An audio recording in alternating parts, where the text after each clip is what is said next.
Life Management Science Labs would like to acknowledge that we live and produce this podcast on the traditional lands of the Wurundjeri people. We'd also like to acknowledge the traditional owners of the lands of our listeners and our international colleagues. We'd like to pay our respects to their elders, past, present, and emerging.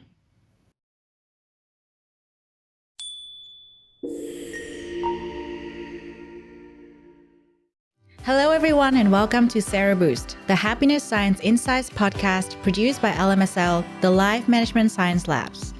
We're champions of life management science, providing structured insights informed by science and inspired by practice on key aspects of conscious living. Each week, we bring you scientific and practical insights on each element with the expert knowledge of professionals in the field. I'm your host, Lu Ngo, coming to your ears from Naarm, Melbourne, Australia. Let's learn together. Hi, everyone, and welcome back to Sero Boost. And on this week's episode, we are talking about a very interesting topic, embracing resentment for personal growth. I bet you've never heard that before. So I'm thinking this is a first on the show and also on other shows. And joining me today in our virtual studio is Dr. Allison Broennimann. Dr. Allison is a California licensed clinical psychologist with a private practice based in the San Francisco Bay Area. She has been providing psychotherapy and neuropsychology services for over a decade. Dr. B specializes in depth psychotherapy to provide solution-focused treatments for chronic levels of anxiety, depression, relationship problems, grief, adjustment problems, traumatic stress, and phase-of-life transitions. She is a member of the American Psychological Association. She is just getting ready to publish her first book, The Secure Self: How to Escape the Pain of Your Attachment Issues. Thank you so much for joining us today, Allison. Oh, thank you so much, Lou. It's such a pleasure to be here. Yeah, well, I'm very excited because you said this is your first podcast. So yes. We got to make sure you have fun with it. Yes. Oh, this will be fun. Yeah, it will be. So I'm this curious person that always asks my guests questions about their career and a little bit about their life. So I'm sure our audience would be sort of wondering the same things when they hear bios of the guest. And since this is the first podcast, I gotta say that's why I'm gonna ask these questions, because I'm as curious as the next person. So how come you kind of sort of somehow got into this space? Because it sounds to me like you did a lot of different things, in the space of psychotherapy. And they are not in, like, I feel like they're not in the same group, kind of wide. You've got a wide range of things that you cover there. How did you get here and why did you choose to do this? Well, it's really interesting. It all comes from starting out in graduate school. I was very interested in like classical training. I wanted to get a Ph.D. and like learn how to do research, statistics. And while I was there, I got really into neuropsychology. And I had also practiced as a research assistant at Stanford University prior to getting into graduate school. And so once I was there, I was just really drawn to the neuropsych as a specialty. And it was pretty ironic. I ended up having such a hard time with all the studies involved. It was so demanding, but I was able to get training, and it was just really fascinating. I accidentally got like the highly coveted neuropsych track that went with our academic program.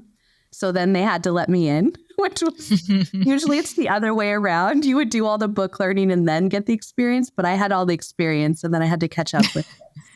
Yeah. So that being said, I continued practicing and getting training in that. And I went on to study the brain and neuroscience. And while I worked at a hospital for about 7 years in the neuro rehab unit, I was an attending neuropsychologist working with trainees.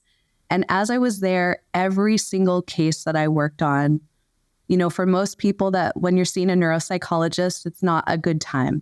It is, it's usually after an injury or some sort of medical crisis. And as I was doing that work, I was simultaneously doing my own work in depth psychotherapy and analytic psychology. And so for me, it just naturally came together.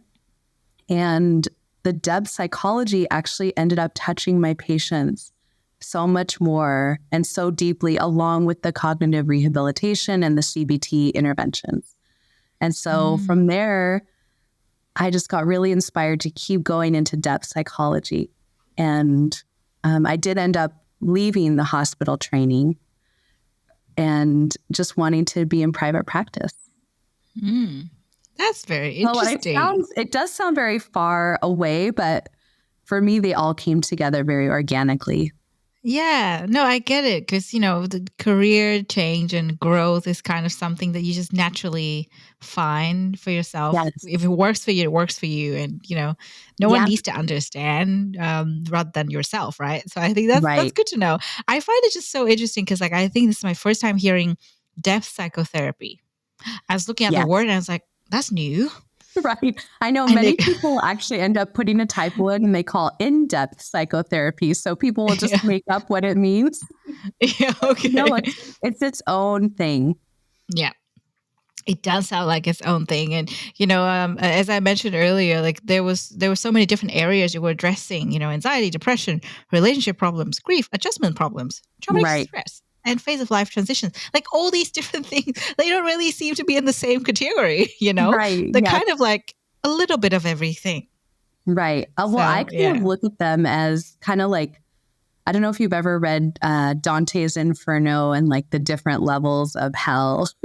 No, I think I've read it when I was younger, but I don't remember exactly what it's about. Yes. I think of all of those of names of circles that we really come up against inside of ourselves. Yeah. And depth psychology is really about the focus of creating a life with yourself internally and really developing your inner world. And anxiety, depression, phase of life, and grief, that's when people are usually called to action to face themselves. And so, those are the beasts along the way that people have to face. Oh, that is interesting. Yes. You piqued my interest in depth psychotherapy. Yes. Thank you for that. Yeah. Yeah, sorry, you were saying? Well, I was going to say, and that is along the way, but also so many mental health conditions also have a possible biological component. So when I say that, I'm definitely not trying to undermine individuals that might have some sort of genetic predisposition, because there are multiple ways that people arrive there. Yeah, I understand. Yeah, definitely. I just find it really fascinating when we consider our inner world a whole. Like you were saying, it's sort of like a universe or an ecosystem in itself to be managed. And when you talked about it like that, I was like, this is so true. We probably just don't see it that way, which is why I didn't really connect all of these different elements together. But when you explained it, I'm like, it makes sense, Right, yeah. Yeah. Right? We all touch those things at one time or another. Yeah, absolutely. And today's topic is probably going to be one of those, somewhere along those lines. Yeah. So we'll talk about personal growth and resentment, which would be an interesting angle to all of these aspects of our inner world. Because, I'm pretty sure a lot of people who are tuning into this podcast, they harbor a lot of resentment within themselves, or they notice resentment towards them from other people. So it would be really interesting to address that. Before we get there, let's first talk more about you and get to know you better. We've got a part called Have You Met Allison, where we get to know you better through things that you love. And I would love to know, first thing first, what's your favorite book? Oh my goodness. Right now, okay, I'm in love with 2 books. I used to work in a bookstore, so one is not enough. Okay. I love this one book called The Creative Act, A Way of Being by Rick Rubin. I don't know if you've had a chance to see it yet or read it. Not yet. It's just this beautiful, elegant read. And I always open it up to any page and I just read whatever's there, whatever I open up to. And so that's been a huge inspiration for me. And then also another book that I love is called The Ranch Papers. And it's by this Jungian analyst who was part of starting the San Francisco Jungian Institute. And her name is Jane Wheelwright. And it's just a very sensory-based memoir of her having to sell her family's ranch in the central coast of California. And it was I just see. really powerful and moving and incredible that a female rancher was just sort of at the helm with this massive ranch. So Wow. very cool. And loved San Francisco too. So she traveled back and forth.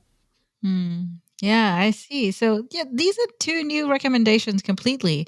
So the first one seems to be a bit more on the I don't know, Plot like side. yeah, it sounds a bit more like And I the don't know if you know who Rick general. Rubin is. I'm not sure. No, I don't know who that is. I was gonna look Yeah, that person up. feel free. Yeah. Yeah. So he is like a very successful music producer, and Oh, he's yes. famous for like just helping people create and musicians. Yeah, he does look familiar. I know. Once you look Now that him I'm up. Googling him, I'm like, why does he look so familiar? He's on a Jay Shetty podcast as well. So I'm gonna tune into that. That's very Yes. interesting. Yeah. Yeah, thank you. Now I would love to know about a movie that you've enjoyed recently. Oh my gosh. I don't know if you've seen The Velvet Queen. Oh, I haven't. Okay. It's also I live in Marin County. I get access to all these very esoteric things. So The Velvet Queen is about two men that go on one is a photographer and one is a writer, and they go on this journey to Tibet to find a snow leopard. And the story unfolds, and it is just, first off, the most stunning visuals. It's a documentary, and then what the leopard does and how the leopard communicates with them by the end of the film is just incredibly moving. Like she basically knew they were trying to find her. Oh, and so it that is shows how fascinating. she is so elusive. And then at the very end, she like brings them a gift. Yeah, that's amazing. And this is a true story? It's a true story. Yes. Oh, okay. Well, I mean, I just looked it up while you're talking because it's so interesting. It's on Amazon Prime. I watch it. Okay, thank you. I mean, if you can see, I got to see it on the big screen. I don't know if it will be as visually powerful on the small screen, but yeah. No, yeah, that's true. I think, just gotta find a big TV for that, I guess. Make sure the experience is the same. Aww. So, yeah, thank you for sharing. Very new recommendations today. I love that. And I'm wondering if you are a podcast listener yourself. Oh my gosh. I have not listened to many podcasts, but when I do, it's Rich Roll. Okay. I don't know if you've heard of him. No, another new one. He's my favorite. He's like, I believe he's an ultra marathon runner. Oh. And he's got this incredible marriage. And his wife, she also has her own business. She's in her own right.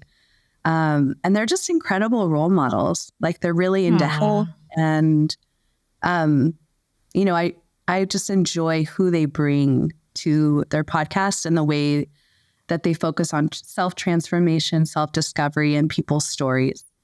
Yeah. If I'm listening to a podcast, it's definitely Ritual. Yeah. Oh, cool. And so you just mentioned role model. Are they your role models? And the only role models you have? Absolutely. On some levels, the only difference is I eat meat and they're vegan. But everyone has to eat what they have to eat. But I still agree with and love the idea that they're promoting plants and plant-based foods because I just think it's more health. And so I just kind of love what they've done. They're definitely role models. I have other role models too. I mean, I really admire like different pop figures.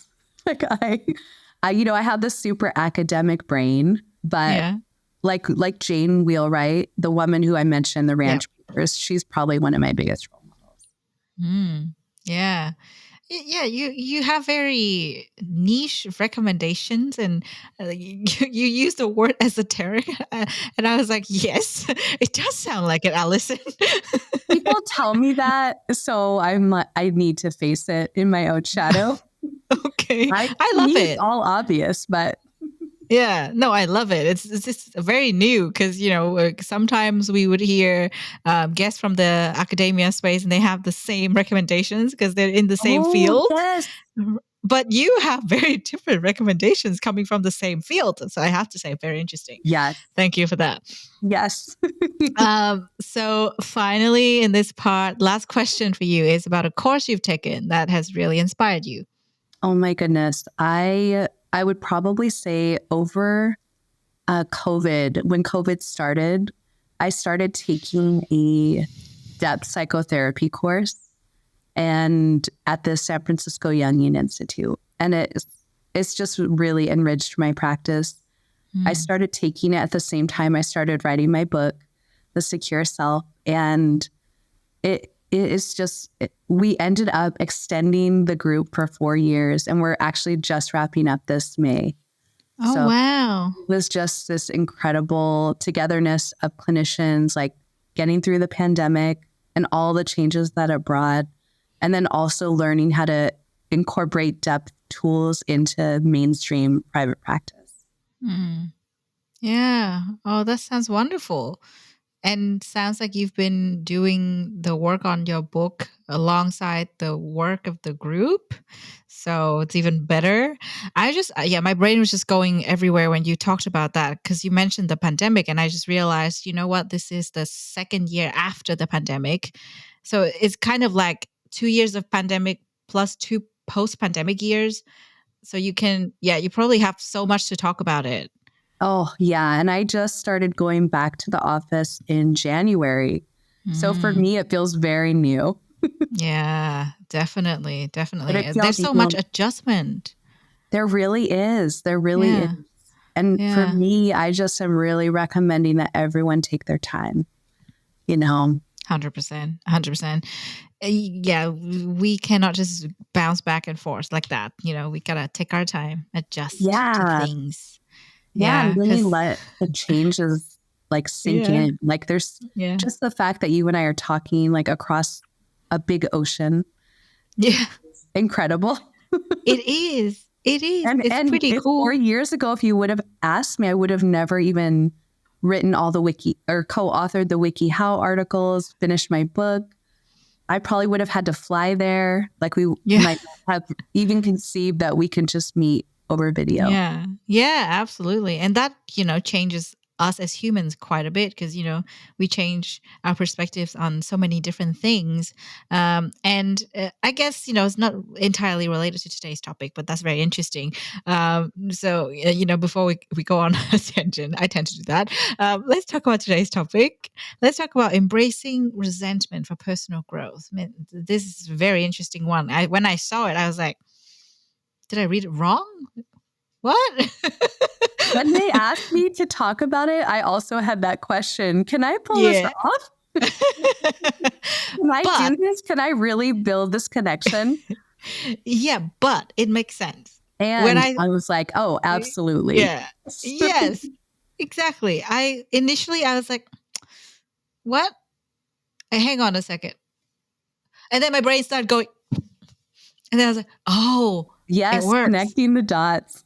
Yeah, especially, when we saw the questions and how the conversation was going to go. I was like, okay, that makes sense. Perfect sense. Right. Right. So let's paint a picture and set the scene for our audience because this is, personal growth in the context of happiness. It's not out of nowhere.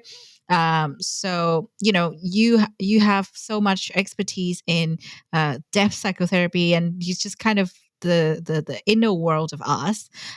So I would love to know what your view is on happiness. Okay. Well, I mean, I pulled directly from a book on alchemy by a man, Edinger. He's an author, a Jungian author. And his definition of successful psychotherapy is when you feel that your inner world is equal to the outer world in importance. and in value.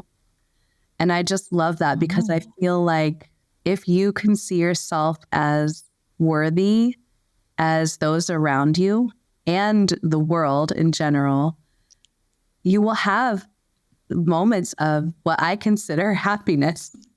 It's sort of like very easy in the modern world to feel less than everything we're surrounded with. And happiness to me is a fleeting thing. It comes and goes. It's transient. But when you do really deep inner work, you eventually find that equilibrium and you start to feel deep peace and contentment. And so for me, I kind of look at happiness as the gateway drug to contentment and peace and just a feeling of wholeness and self-worth. Yeah, I love that.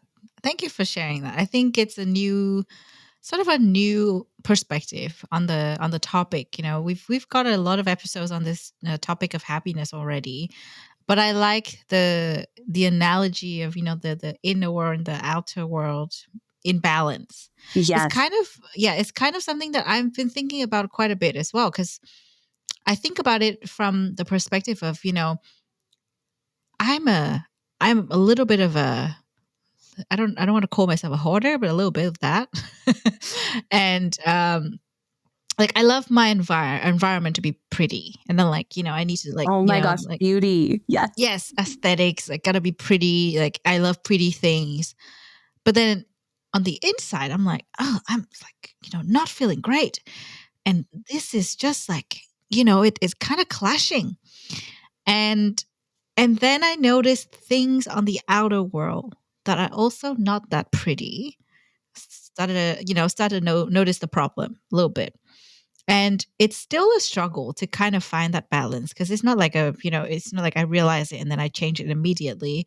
But it's so true with your definition, because I think there's something there that we can sort of learn from, in the sense that sometimes when our environment looks great, like everything seems fine on the surface, but we don't seem okay. Like we don't feel okay on the inside. Right. Yes. There's an imbalance. And even if everything seems great on the outside, things might not be great. And we can start to find, like address the problems there. I don't know if I make any sense, but that's kind of how I see, the definition that you just shared with us, because it's applicable to my own situation, and I kind of see where it can help. Yes. Yes. And it's amazing in the sense of, when I worked in a hospital, it was very obvious why people were coming and they needed psychotherapy services. However, out in private practice, it's a very different world. And the most common thing I saw, again, I realize I live in an affluent area, so I want to be mindful of the privilege that it comes with.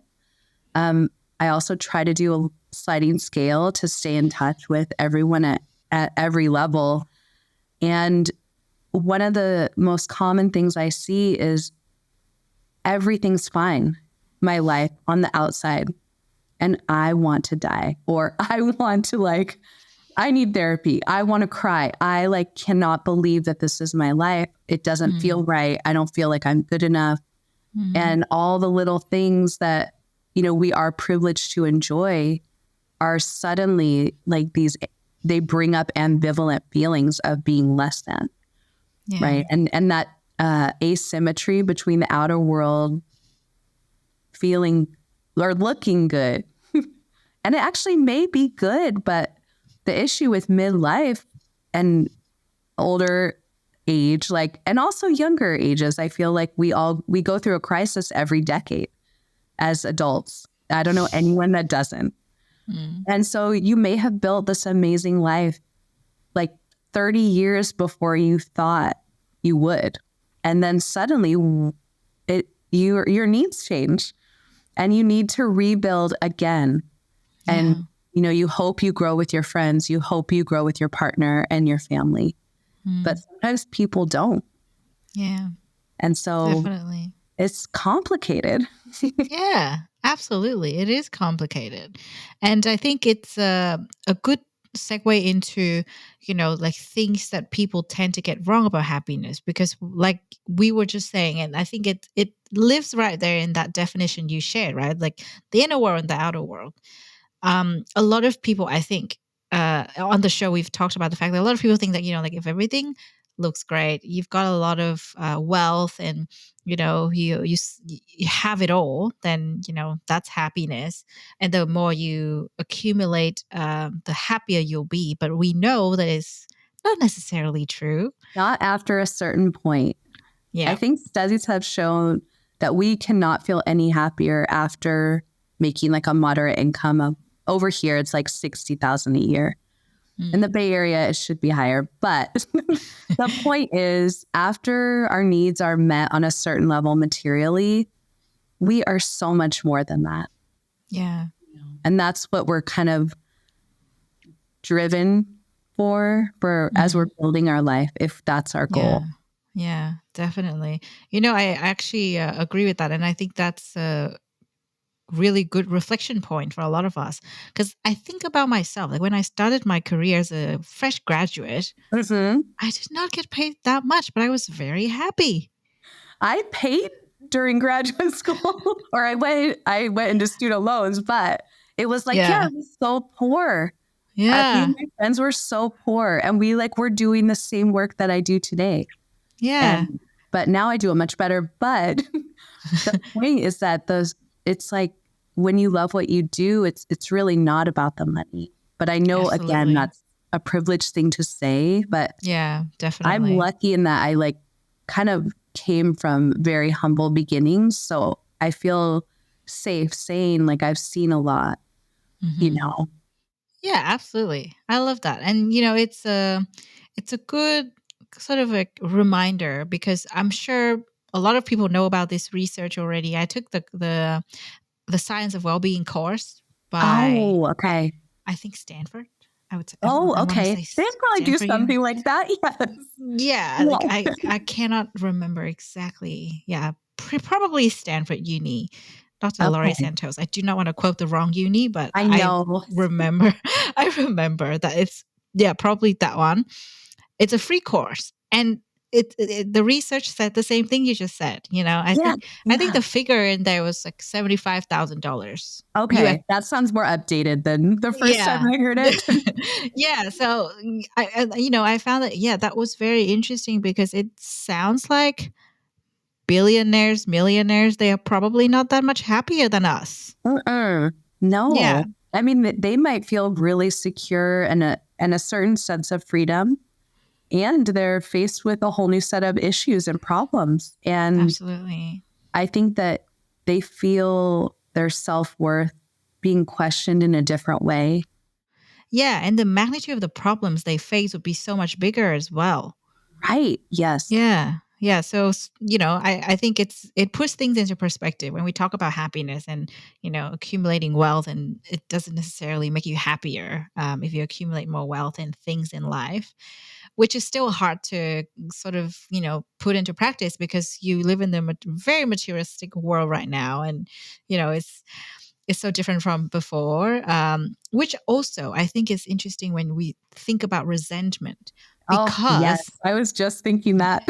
yes, because I think there's a relationship here when it comes to the modern world. I feel like we harbor more resentment than we used to in the past. Now, I don't know if this is because of, generational change, or if it's just because I'm just growing older and, getting more knowledge. I'm guessing it's a combination of both, but I feel like when I was younger, smaller, life felt more simple. There's no resentment per se. Even when there are issues, there's no sense of resentment. But nowadays there's so much resentment, and I speak about not resentment towards other people, but towards the system, whatever that might be. Right. Towards the modern world.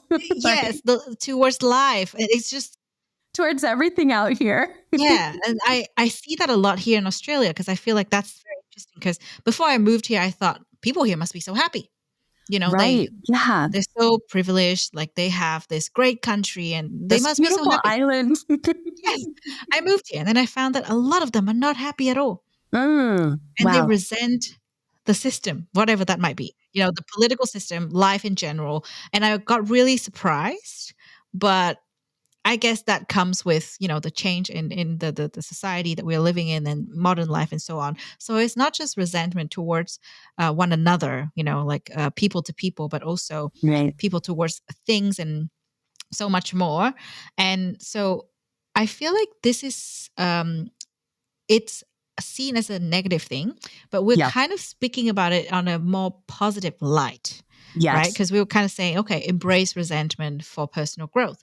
So to help our audience understand this concept, and including myself, because I'm kind of like, I think of it as a negative thing. I'm expecting a positive spin on it because of the topic and because of the conversation that we're having. But, why is that?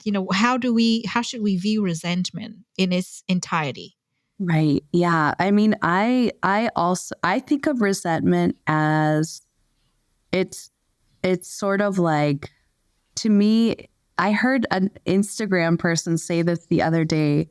Oh, I cannot remember his name right now. I'm blanking on it. That's Maybe I'll okay. look I'll it come up back to during you. maybe I'll look it up during a break. But he's an attorney, and he always like just beautifully puts things. I can't remember his name. But I'm looking on my notes to see if I wrote it down. Oh, okay, I didn't. But he had this one little Instagram post, and he said, when people are resentful, it's basically just the tip of the iceberg. Mm, And so I also see it as that. Like yeah. when we think about resentment, I think about like some sort of like righteous indignation about something unfair.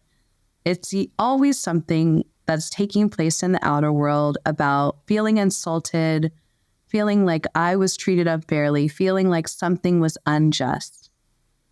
And if you break that down, and for some people, it's being injured, right? It might be a physical injury too. If we break that down into like, a few categories, I tend to think of, okay, resentment is like a feeling. It's like the top level. It's kind of on the water. It's peeking out of the water. But if you drop down and you go a little bit deeper, there's like, maybe 3 or 4 different things that are creating it. And so I usually think that when someone like pushes that button in us or activates something in us, it's usually like it's some sort of deep insecurity or complex that gets activated. And a complex is, it's a Jungian depth psychology term. And it's essentially like, I just think of it as a web, as a cobweb. Like, our internal structure, what's called our internal working model or our identity, I think of them as threads. And every time something really good happens, we get like this rush of dopamine. Everything feels good. The web gets solidified. We're like, oh, I'm going to digest this. This is my new identity. And the same thing happens with resentment. Every time there's like a thread that hurts, and it's usually based in an experience where we're actually treated unfairly. And so resentment to me is a feeling, it's a warning. It means your fight or flight system has been activated. Something's wrong. And what do people usually do with that? There's usually, if your fight or flight system is activated, you're going to take 2 routes. You're either going to be willing to explore it or you're not. And your defenses are going to win. And it's going to get like shoved down into oblivion in the ocean somewhere. And only to be revisited when someone does the same thing again or something very similar. And so obviously I'm a therapist. I say go deeper into the feelings. When you start to ask yourself, like I'm just thinking of an example, like I don't know if you've experienced resentment recently. Like I know I have. I think probably like 2-3 weeks ago. Yes. Yeah. Quite recent. Yeah. And so like for me, it's like when I experience it, it's like usually about someone actually treating me unfairly or saying something that hurts. Yes. But might be valid. Maybe not. There might be an ounce of truth in it. Or I am just super envious of someone. And like, I want what they have. Yeah. And I feel like it's unfair that they have that and I don't. Yeah. And so if you're willing to not shove it under the rug or under the water, I usually start there with those 3 questions. Like, okay, what do they have that I don't? What did they say to me or what did they do to me? Right. Yeah. And then why does it bother me that much?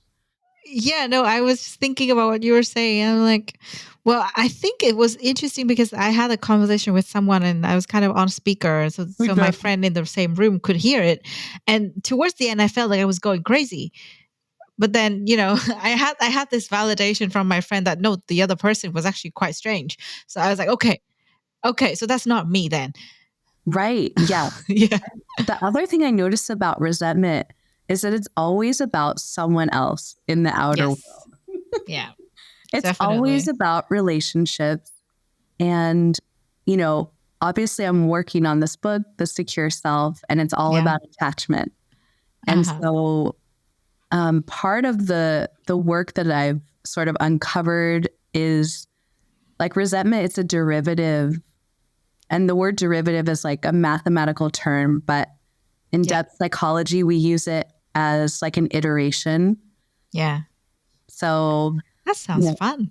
Yeah, it's really fun. So you're always listening for these iterations, and usually the resentment is a signal that there's something much deeper going on. So there's like I think of it as like some monster swimming under the water around the iceberg. Like I tend to think of it as dynamic. Yeah. And then, so once you get down to the feelings, once you get past the feelings, there's usually some sort of emotion around it. And the emotions are very different than feelings. Feelings are sensations. They're what we use to let us know something is wrong. But then it's up to us to consciously go deeper. We have to ask ourselves, okay, what emotions is this feeling tied to? And, the work of Dr. Ekman, he's found like 5 or 6 different emotions that are universal across multiple cultures. And, usually it comes down to those same 5 or 6 things. Like usually I'm really sad if I'm envious because I really want that toy. Okay. Like that my friend has, right? Or I really want that job, or I really want that book to be done, right? There's some dream. There's some threat to the dream. Yeah. Or I'm really angry if someone just insulted me or like, bumped into me or pushed me out of the way in line at Whole Foods. It's sort of like, okay, what's going on here? Yeah, definitely. So it sounds to me like understanding resentment and how it manifests in your own life would help you to understand the different triggers and the different sort of sources of this emotion or feeling, like you sort of said earlier. And in the context of personal growth, this is interesting. We've had quite a few podcast episode about personal growth, and I'm just connecting the dot. And it sounds like once we understand that, we can kind of go back to the source and address the problem. Yes. So well, actually, that's my guess. That is correct. And before we go there, I actually want to take you one level deeper. Yeah. So there's our feelings, and then there's our emotions. And then when we dig and we ask, what are my emotions actually about? Of course, usually they're tied to the past. And the big treasure is what need is not being met, right? And from there, that's where you can really figure out a solution. And I feel like, where you might get into a resentment with someone, but if you don't go deep enough, you never resolve it. Right? Like deep down, there's some need that isn't being met. Otherwise, why would you have any feelings about it or any emotions? Yeah. And so I think once you know what you need or what the other person needs, then you can get to a solution. Yeah, I If you understand. do so prematurely, it's fine, but you also risk sweeping it under the rug again. Yeah, I see. Yeah. So when it comes to, not sweeping it under the rug, obviously, this would help us to slowly, build our own growth and kind of find solutions to problems and things like that. But how about our happiness overall? How does it impact our happiness? Yes. Well, okay. So once we know what we need, we can again look at the outer world as less of a threat. So all you have to do is, this is an understatement, ask for what you need or tell the other person what you need. You can't control whether the needs are met. Obviously, we all go without things that we want and need often, right? And so that's sort of, if we're not connected to our feelings, our emotions, and our needs, there's actually a very good chance that you're not building a life that makes you happy. Mm. And I think a lot of times we're not pushed to that place of, what do you need to be happy? Yeah. There's no Definitely. time for it. There's no room for it. Like, parents don't have time to go all the way there, and unless they make it a priority, right? And kids don't know how to get there, on their own. Yeah. And then as adults, it's so hard. I mean, if everyone's hungry, grocery shopping after work, everyone wants to get through that line with the same level of intensity. And the world isn't fair, right? Yeah. Yeah, absolutely. So, yeah, so sorry, but you were kind of saying something interesting about, parents and children and different kinds of relationships, and the theme is person. So you mentioned resentment is normally harbored towards a person Right. in some sort of situation. So it sounds like relationship problems, which is one of Yes. the areas of work that you do. And we were saying that, we need to ask for what we want or what we need so that we Right. don't harbor that resentment. Now, it sounds like, managing all these relationships is probably one of the factors that would help. Obviously, relationship management is a whole area of work in itself. But when it comes to resentment, how can we deal with that? Because there are so many different kinds of relationship, and in any of those, there could be potential resentment. Right. And Yeah. I'm in the camp that the most important relationship you have is the one with yourself. And Totally. if you are feeling resentment towards yourself unconsciously because you never stop to ask what you actually need for yourself, as superficial, as selfish as I know that might sound, that's literally a recipe for resentment and discontent. And it's something that is, I feel like it happens all the time. We all do it every day, multiple times a day. So it's not like there's a one-stop shop for getting rid of resentment. It's sort of an ongoing thing. Yeah. Be monitoring it. And really that comes from your relationship with yourself. Yeah. And I think what blocks us from that is it's so hard. It is so challenging to go those extra layers deeper. Mm. Yeah, definitely. I think having a truthful conversation with ourselves is the toughest thing. Oh, I agree 100%. Yeah. Sometimes we just lie to ourselves to make ourselves feel better because, like Right. who would like to have an uncomfortable conversation in the mirror? Like that's the last Right. thing we want. Exactly. Yeah. Yeah. And it's hard to have moments of resentment with our friends and loved ones too. Yeah. Definitely.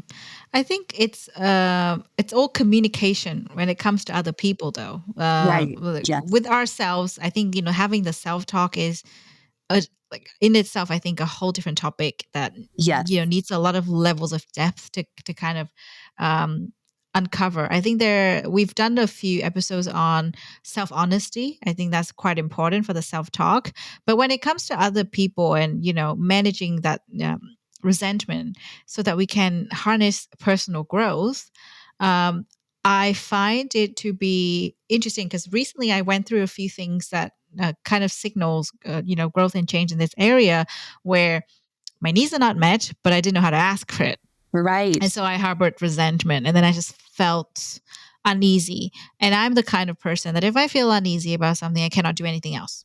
Right. Of course, very much of a feeler. It consumes you, right? And yes. It's supposed to. I just want to say it's supposed to for a very brief moment in time, right? Yeah. Yeah. So when I noticed that, I was like, okay, so it's all about communication. The first step is to recognize that, I need to ask for that. And then Right. there comes the asking part. And so I think for a lot of people in our audience, they might be struggling with the same thing because they're maybe they're harboring resentment towards their own parents or children or friends, or partners. They might resent something they did. Yeah. Like that day, like they might just be like, oh my God, I cannot believe I said that to my friend. Yeah. Do I need the reassurance? Do they need an apology? Yeah. And it's scary. It gets our fight or flight juices going.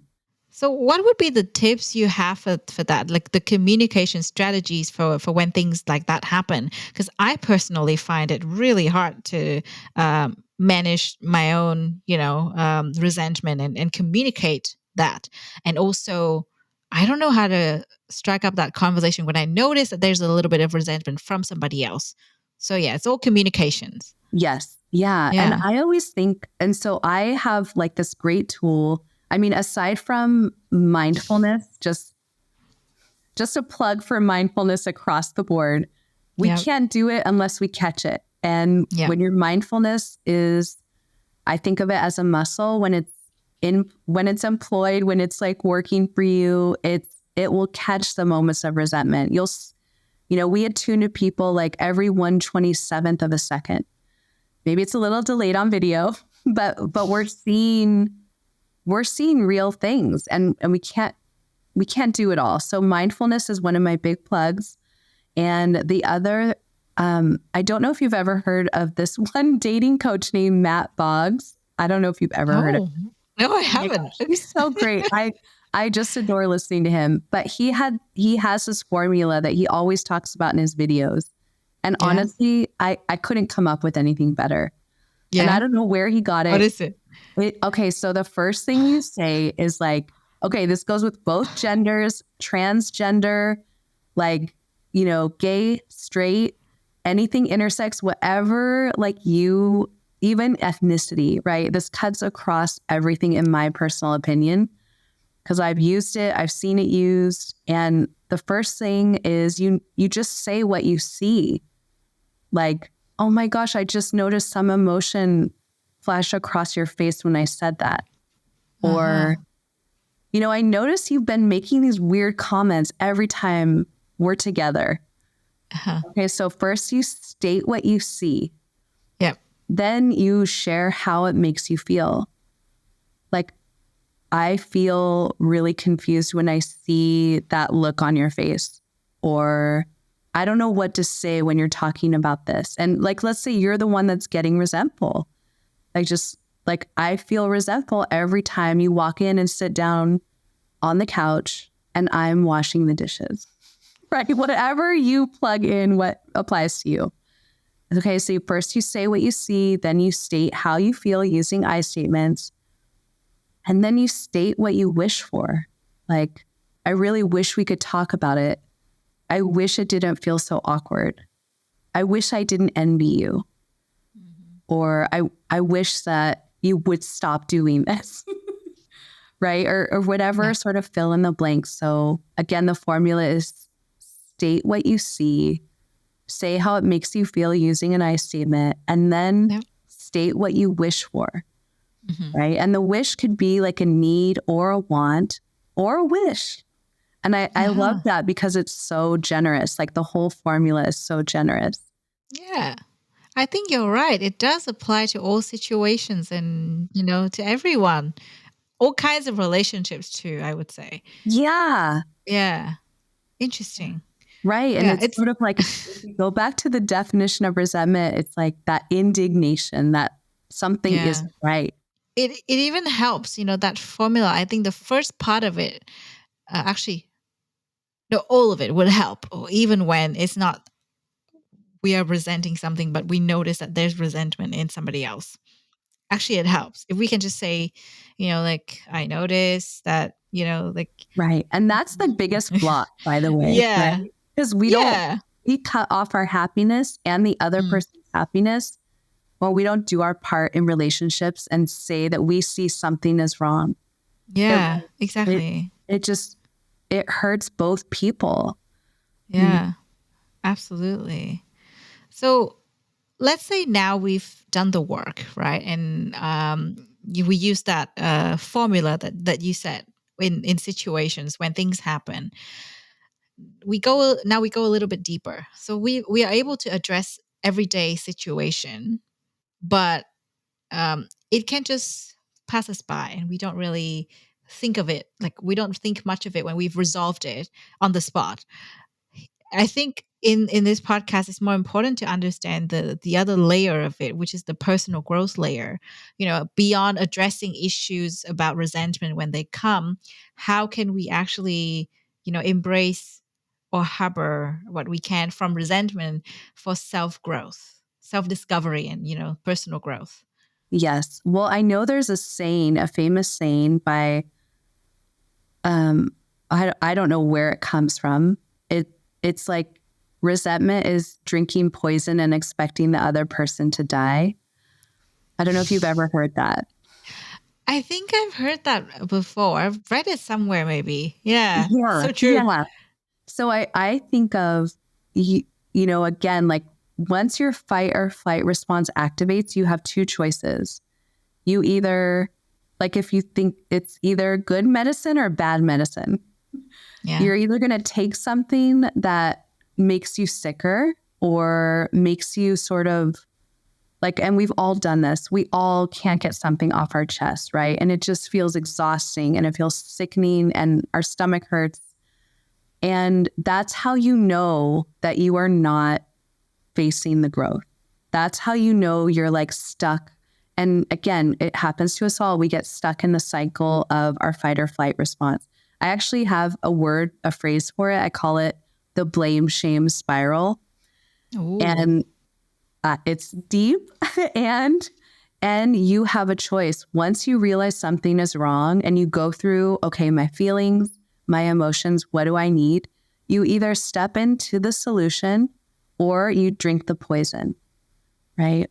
And so the solution is, how are you going to advocate for yourself or the other person, right? And so you sort of have to jump into some sort of action. And that action could be a silent release. It could be a silent forgiving. Not everything has to be dramatic. Remember, this is your resentment.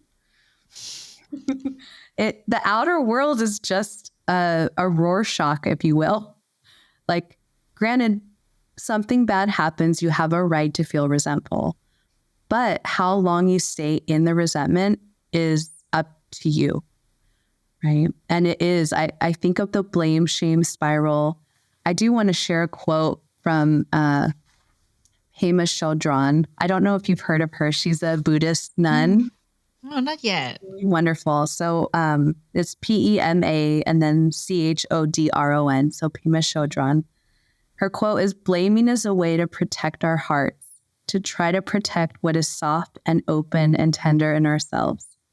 Rather than owning that pain, we scramble to find some comfortable ground." And when we're in resentment, we're sort of looking for blame. And when we do that, if we're blaming someone else, it also means we're experiencing shame about our vulnerable self. Like, they just go together. And so when you want that personal growth, you kind of have to push past the resentment and honor what you need. And if you're doing that, you are most likely on the way to building a life that you want to be in. Yeah. You show your friends and family, like, hey, we need to talk about this stuff.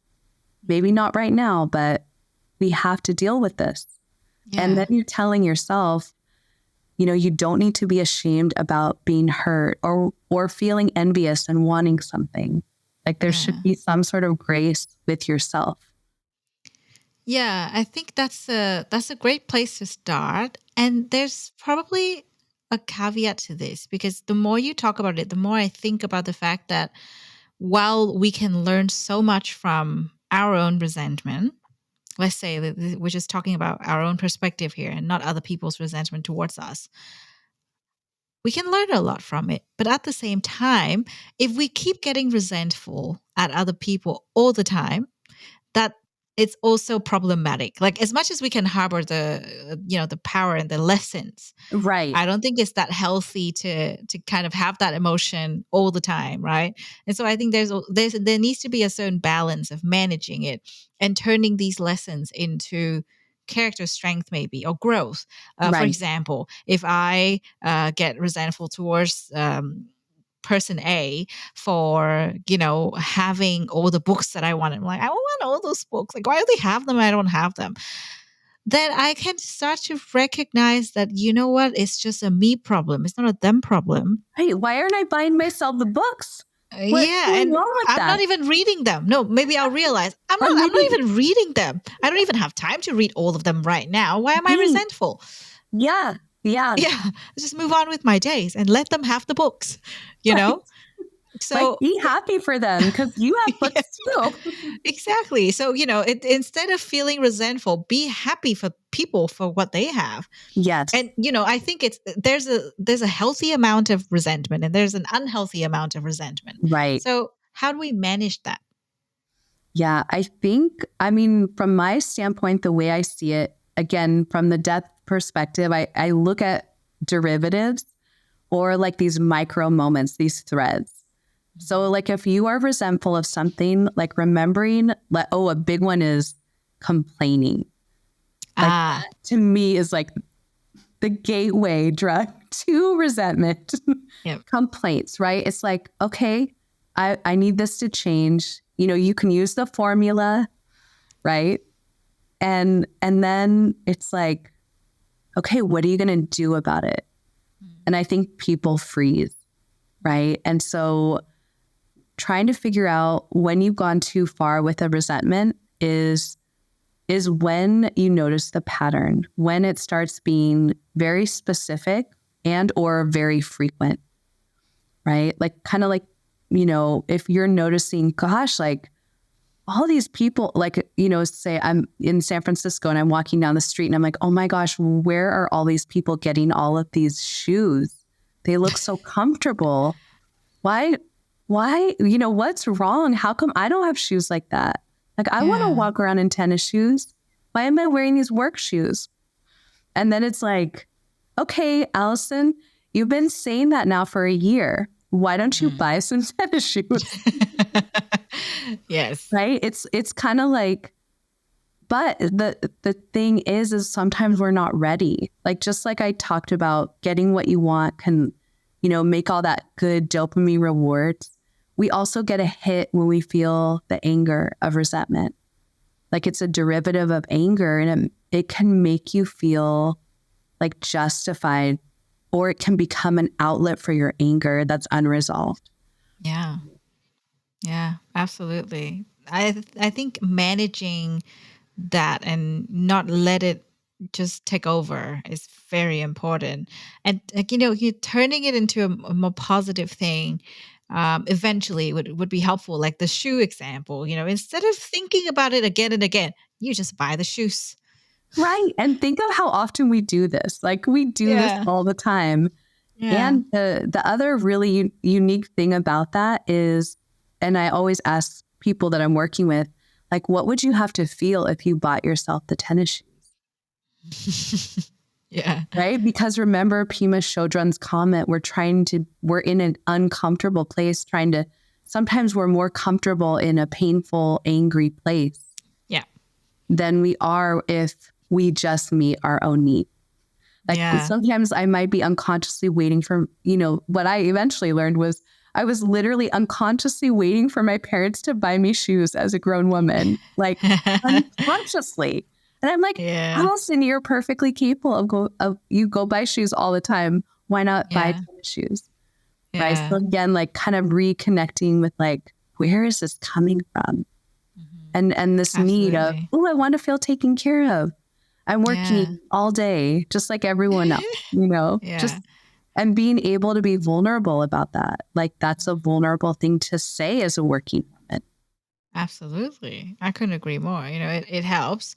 And, I think one final thing before we move on to our practice section is probably, how do we catch ourselves in this process? Because you were basically talking a lot about, catching ourselves in this process of, recognizing all these things and not let it consume us to a certain extent. But the topic is about personal growth. And Right. I find that having the feeling of resentment coming up again and again about the same thing is probably going to be good for our learning. But at the same time, Threading our identity, right? yeah. Yeah. So there might be certain pitfalls when it comes to this area because, I think coming back to what we talked about earlier, uh, the understanding of what exactly happened would definitely help us in many ways to grow as a person and to understand our own needs and have conversation with ourselves. But at the same time, we might not notice certain things when we're in the process of, understanding ourselves through resentment. We might be harboring too much resentment in the first place. And, it's just unnecessary, maybe. So, what do you think to be some of the pitfalls we should look out for? Oh gosh, I feel like there's so many and they're as like vast and unique as every person.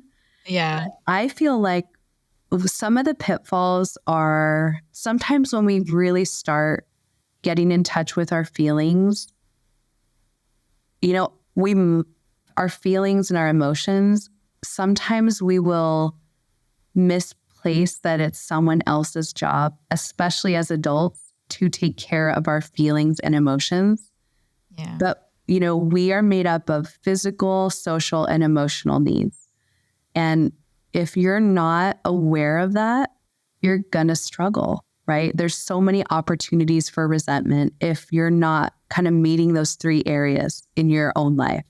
Just by yourself as an adult to like get out of the house every day. You have to eat. You got to have some creature comforts. You got to have water. And it's amazing how hard that is to maintain for a lot of people in our modern world. Emotionally, I feel like it's really easy to I think people get overwhelmed with not taking enough personal space to themselves to reflect. Yeah. And they will hit the pillow at night and then they can't sleep. And all this stuff is like going through their mind and they're just like going through all their resentments from the day, either towards themselves or others. And I feel like being able to give yourself emotional reassurance in those times is so important. Like if you can journal in the middle of the day or right when something resentful that makes you feel resentful happens, like don't wait till you go to sleep at night. Kind of like check in with yourself emotionally. And the pitfall from that is, again, like people start to take their needs so seriously, they might start to expect other people to meet them. And that's not their job. Our job is to negotiate and navigate our needs and do our best to get them met. Yeah. And so I think the pitfall is the pendulum can swing to the other side and we might get more resentful for a little while we're working on it. Yeah. Like we kind of over apply it, like almost like an inner child. Like I think of the inner child. Like, Yeah. and Yeah. then In my I'd head like right to buy now. 10 pairs of tennis shoes just to Yeah. make sure I never feel it again. Yeah. Or I be did like, that. I actually did that. I'm gonna be honest. I did that last year. I was like, why didn't I have this before? Okay. I'm just gonna overcompensate for it. Let me just go buy 20. So exactly. yeah. That's what the pitfalls look like. Yeah. Yeah. It's Right. But dangerous. it's an Overcompensating. yes. Yeah. Yeah. And we try to do that with our social and emotional needs. Like, like if a friend is running late, we'll be like, oh, you know what? I don't like that. Like it makes me feel like you don't value me. I wish you would never be late again.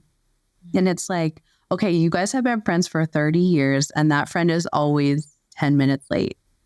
How are you going to end the friendship because of that?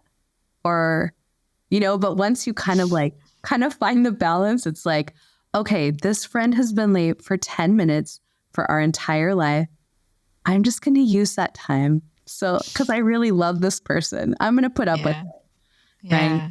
definitely.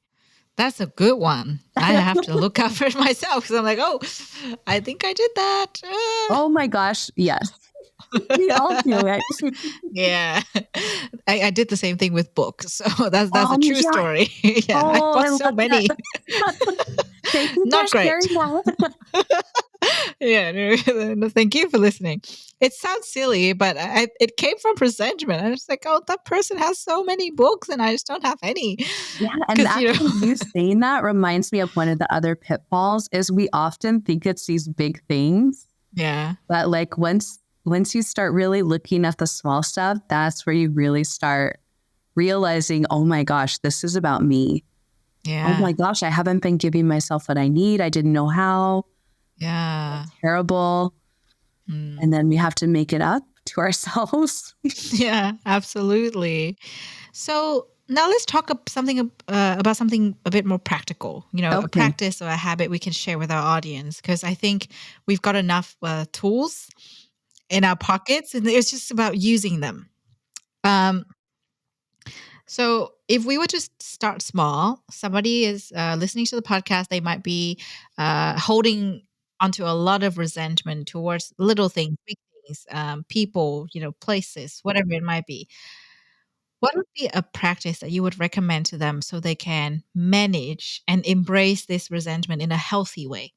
Okay. So I think the biggest thing is, right, if you can do some sort of meditation or write down your feelings. I know it sounds so cumbersome in those moments, but even if you can just journal for 5 minutes, what do you feel? What emotion is it tied to? And then what do you need? And then you can actually, it would be so practical and wonderful. Is again, remember, this is a social injury. It's an emotional injury. So if there's someone that you trust that you could talk to, you can talk out with another friend or like someone that you care for. And I think in a work environment, you could talk to a trusted coworker or even a manager if you're struggling, right? And so I think the most secure people, they reach out to other people. And then it's, we get feedback. We get like kind of like a reality check about, okay, like that's valid and you should bring it up, or that person won't take it well. Like, don't do it. Yeah. Right? So it's very practical to also talk to a trusted person. And then I think the other big thing is remember that you just like created all of that stress response in your body, or it was created by the injustice. And so like you have to complete that cycle of the anger cycle or the fight or flight. So making sure that you're exercising, going for a walk, like do something physical to get it out. Like some people dance, like whatever you need to do, just get the energy out because it is real. I mean, you actually feel stressed and your body needs to complete that loop Yeah. before you can Absolutely. exit it. Yeah. Yes. I think that is it sounds similar to the stress cycle that I read about. Yes. Yeah. Oh, it is. It's a derivative of it. It is an yeah. actual defense mechanism designed to get our needs met. Mm. But if it's not used in a healthy way, and again, finding a solution and talking to that person or to yourself, like through prayer, meditation, anything where you get to be with yourself and work through it is a completion of the stress cycle as well. It it deactivates it. Mm. Yeah. Yeah. That's a great tip. Thank you for sharing that. So I think we've covered quite a bit already in this topic. It is certainly interesting. I never thought it would have this sort of interesting, positive twist and spin to it. Because most of the time people would say, you got to manage your resentment. Nobody says, hey, embrace your resentment. Right. Right. As far as I know so far, maybe there's already, research on that and I wasn't aware. But certainly a very interesting conversation. So thank you for that. And before we let you go, I know you would love to talk about your book in your open mic. So please go for it, Allison. Okay. Well, I just finished writing. Well, let me rephrase that. I'm in the process of finishing writing with never-ending edits and never-ending feedback. And I'm just looking for some notes for 1 second. So I started writing this book, during COVID. I was locked up like everyone else. And I had been working on this book since 2016. It was originally going to be about relationships and attachment patterns. And what happened was that as I was writing the book and doing all these depth therapy courses that changed my life, and then I also came across this incredible neuroscience, these neuroscience findings. And I do want to give you guys his name. It's a whole research team, but his name is Pascal Virtica. And he's got a TED Talk, and it is called Are You Paying Attention? And Caring Dads, the Making of Involved and Confident Fathers. But they've done these incredible. So as I'm writing my book, I'm like, oh God, this is all great, but how am I going to find research to back up what I'm saying? This sounds insane. So it turns out that these incredible neuroscientists had already done the research, and they published it literally in March of 2020, right as we were all getting locked down. And so I just dove into the article, and my premise is that, this book is about how you build a relationship with yourself. And that means kind of facing head on your attachment patterns. And even as we were talking about resentment and happiness, all of those things that light up in our brains around our rewards, and then also the things that hurt us, it's all interlaced with our attachment patterns. And so they were able to isolate the cognitive evaluations that we make after a triggering emotional event, and how our attachment patterns will sort of rear and take us in one direction or another. And usually it's against ourselves.